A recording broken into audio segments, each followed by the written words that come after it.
Pela ordem, senhor presidente. Pela ordem, senhor presidente. Pô, meu, não sou nada aqui mesmo. Puxa vida. Pela Desculpa, ordem, senhor presidente. Professora Bebel. Eu gostaria de fazer uma comunicação breve. Tem a anuência do orador, deputado Daniel José? Claro. Com a anuência do orador, tem a palavra para uma comunicação. Obrigada, deputado. É que hoje nós recebemos lá no Colégio de Líderes a OAB, conjuntamente com o Sindisaúde, também os sindicatos dos advogados, né, com uma representação contra aí ao projeto de lei que vai diminuir, na verdade, o aporte de recursos dos precatórios, né? São na ordem de 30 mil, hoje o máximo nós podemos tirar para 11 mil. E abaixa mais quando tem aí os impostos para tirar. Então, foi bastante importante a vinda deles e vamos fazer reuniões à boa vontade para poder discutir da melhor forma o projeto de lei 899/2019. Tá? Muito obrigada. Obrigado, presidente. Bom, essa discussão do incentivo alto tem sido bastante acalorada aqui na Assembleia. O deputado Carlão Pinhatari, líder do governo, que está logo aqui na minha frente, né, tem sido bastante vocal em defender o projeto, né, como líder do governo não acho que faria diferente, mas nas comunicações do deputado Carlão, ele sempre tem direcionado, né, para a gente no Novo, dizendo que a gente é contra a geração de empregos, que a gente é contra um projeto que vai salvar 65 mil empregos. O que acontece? Nós temos um ponto em comum. Nós queremos que a economia de São Paulo prospere, que São Paulo se desenvolva, que São Paulo consiga gerar empregos. Nós queremos que São Paulo, em consequência, consiga gerar renda e oportunidades. A gente nunca vai ser um estado admirado, né, como em relação aos outros estados brasileiros, se a gente não for um estado onde as pessoas tenham oportunidades. E de oportunidades, eu posso falar porque sem oportunidades eu não estaria aqui. E eu sou sou o testemunha principal assim, do quanto que uma oportunidade faz a diferença na vida de uma pessoa. E se não fosse algumas oportunidades que eu tive ao longo do caminho, eu não estaria aqui. Então, eu entendo e eu defendo que São Paulo busque os melhores caminhos para se desenvolver. Mas, para isso, a economia precisa crescer, né? E como a gente faz para crescer uma economia, né? Qual que é o caminho? Qual que é o mapa que a gente tem que seguir? O caminho principal que as economias modernas, né, os países desenvolvidos adotaram é o caminho da produtividade. Ao longo das últimas décadas, o que a gente tem visto no Brasil foi um crescimento econômico que veio muito por conta do aumento de população. Veio muito por conta de ter mais gente trabalhando. Só que todo mundo aqui já sabe, a curva demográfica do Brasil já virou e hoje tem menos pessoas nascendo, por consequência, menos pessoas entrando no mercado de trabalho. O futuro do Brasil, o futuro do crescimento da economia brasileira vai depender de produtividade. É esse o caminho. E a produtividade do Brasil ela não aumenta há décadas, né? A gente está patinando há muito tempo com isso. Então, hoje, por exemplo, o que um brasileiro produz em uma semana equivale a que um americano produz em um dia. Então, o brasileiro chega no trabalho segunda de manhã, trabalha até sexta, fim do dia, tudo aquilo que ele produziu equivale a que um americano produziu segunda-feira ao final do dia. O americano produz 5 vezes mais do que o brasileiro. Um chileno produz 2 vezes mais que o brasileiro. Aqui, ó, do nosso lado, não estou falando dos Estados Unidos, aqui o Chile produz 2 vezes mais que nós brasileiros, né? E como é que a gente faz para sair dessa situação? Como é que a gente faz para sair desse buraco, né? A gente tem que melhorar a educação? Tem que melhorar a educação. Certamente a educação é um fator importante. Se a gente tem pessoas mais bem capacitadas, elas vão ser mais competentes, vão trabalhar melhor e vão produzir mais. Isso é um fator super importante. A gente precisa ter capital para investir? Precisa ter capital para investir. porque senão a gente não consegue começar um negócio, não consegue fazer grandes obras e por aí vai. Então, esses dois fatores, educação e capital, são muito importantes, mas eles só explicam uma metade do quanto que a gente pode crescer. A outra metade é por uma coisa que os economistas chamam de produtividade total dos fatores. Mas o que é isso? É mais ou menos, genericamente, né, de uma maneira muito simplória, é uma medida do quão bem nós somos em fazer alguma coisa. Então, para dar um exemplo aqui, se eu pegasse alguns insumos, vidro, metal, chips de processamento de informações e por aí vai, e mandasse para Positivo, eles com certeza iam conseguir, aquela empresa Positivo, empresa brasileira tal, eles iam produzir alguma coisa eles iam fazer com aquilo. Agora, se eu mandar esses mesmos insumos, vidro, metais, chips de processamento para a Apple, eles vão fazer um equipamento magnífico que nem esse, que se chama iPhone, que vende pelo mundo inteiro e que transformou a vida das pessoas. Os insumos são os mesmos, é vidro, é metal, é chip de processamento, mas cada um faz uma coisa diferente dele. E o nível de especialização, o quão bom a gente é em fazer alguma coisa, determina o quanto de sucesso a gente vai ter. Agora, vamos parar de pensar nesse exemplo aqui, né? E vamos olhar no nosso estado aqui de São Paulo. Se a gente aqui no Brasil, se a gente aqui em São Paulo quisermos sermos produtivos, a gente tem que encontrar onde a gente é bom. A gente tem que se especializar naquilo que a gente consegue fazer muito bem. Quem que vai montar um carro melhor? O Brasil, com as suas altas taxas de importação, que obrigam as indústrias a usar componentes nacionais, usarem insumos e bens de capital mais caros e de pior qualidade, que vem aqui do ABC, que vem de Minas, que vem de Porto Alegre, da Bahia? Ou será que vai ser o México, que tem taxas de importação mais baixas e acesso a insumos e bens de capital produzidos em diversos países pelo mundo, de menor custo e melhor qualidade? Bens de capital e insumos que vêm da Alemanha, da Suécia, da Coreia, da China, de mais de 50 países diferentes. Hoje em dia, um carro num país como o México, ele é montado recebendo peças de mais de 50 países diferentes do mundo.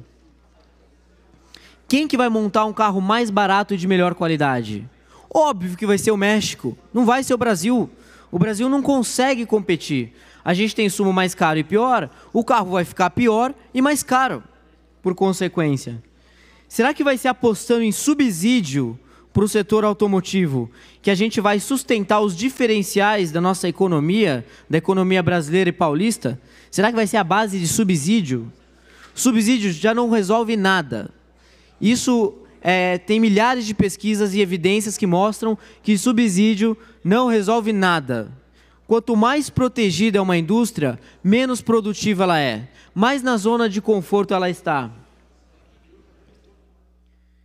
E a indústria automobilística paulista e a indústria automobilística brasileira nunca vai ser competitiva se ela não estiver inserida na cadeia global de produção, que pode ser acessada através do comércio internacional. Então, se eu não conseguir ter insumos, se eu não conseguir ter bens de capital que vêm de diversos países do mundo, com taxas baixas de importação, para eu conseguir montar um equipamento que vai ser competitivo para o mercado internacional, eu não vou sobreviver. Não tem milagre que aconteça que vai fazer essa indústria sobreviver. A melhor coisa que o governador João Dória poderia fazer para o setor automotivo, e como um liberal, que eu sei que ele não é oferecer subsídios para perder de vista, sem valor determinado e por aí vai, mas sim pressionar o governo federal, e em especial o ministro Paulo Guedes, para que ele acelere lá o processo de abertura comercial da economia brasileira.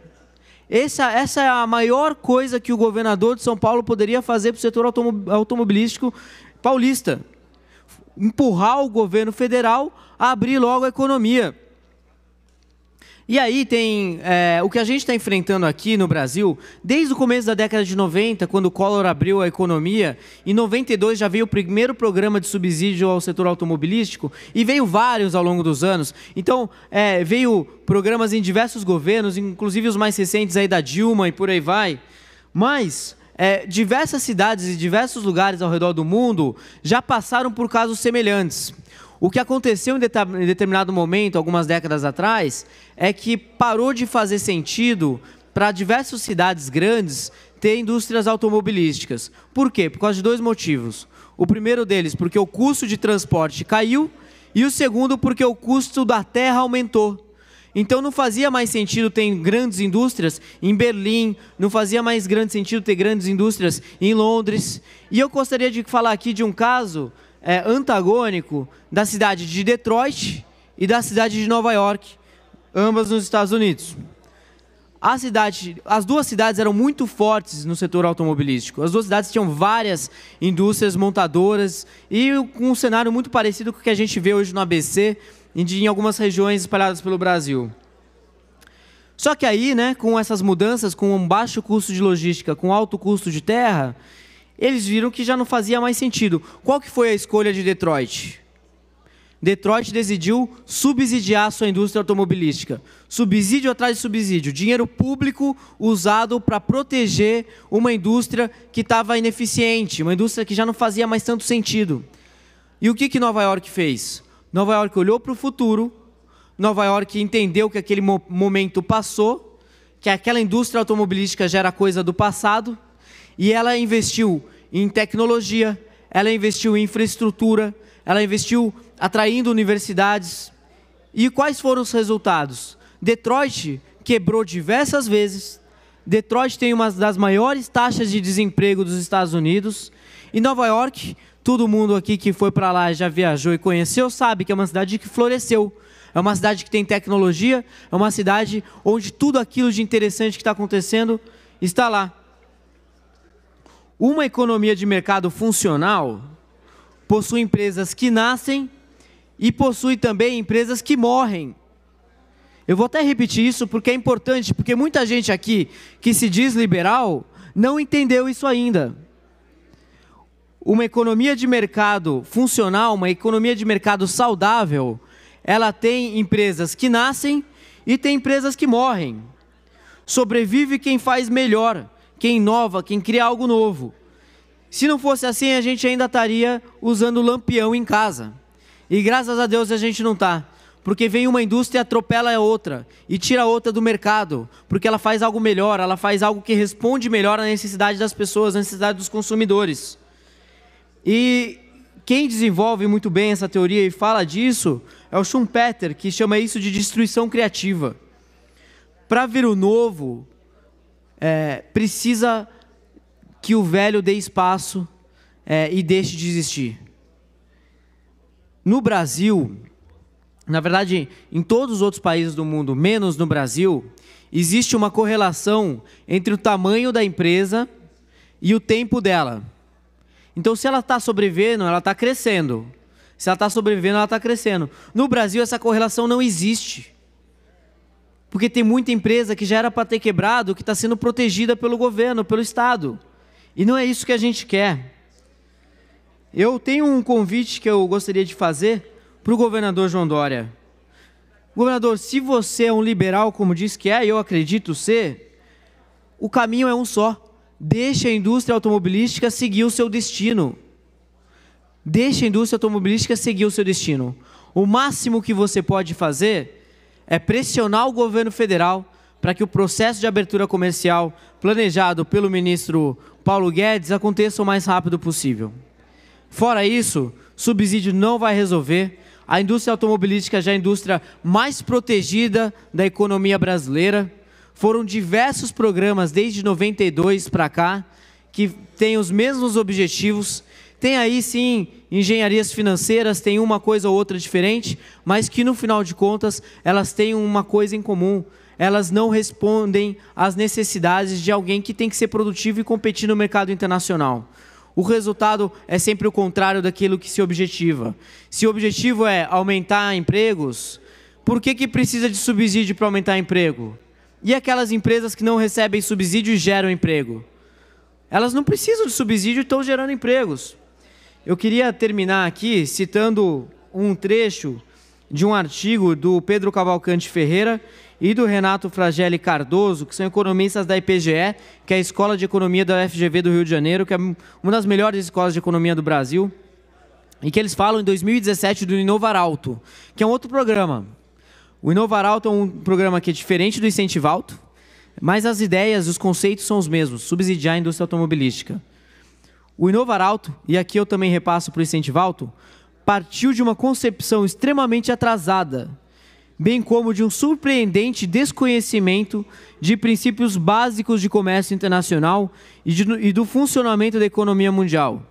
Os burocratas responsáveis pelo programa têm na cabeça um modelo autárquico em que todas as etapas de produção se dão domesticamente e onde todos os tipos de veículos são produzidos localmente. A consequência dessa estratégia é uma baixa escala de produção em cada um dos modelos produzidos, o que gera elevados custos unitários. O desdobramento dessa miopia foi o alijamento no Brasil de cadeias produtivas globais e a estagnação dos fluxos de comércio. Os grandes e novos players do comércio mundial se especializaram em etapas do processo produtivo em que possuem vantagens competitivas e importam os demais componentes. Como eu disse aqui, e terminando, o caminho para a indústria automobilística de São Paulo é um só, é seguir o seu próprio destino com as suas próprias pernas. Já chegou na hora de parar de dar mesada para esse filho de 72 anos que a gente carrega há pouco tempo com o dinheiro dos nossos impostos. Obrigado, presidente.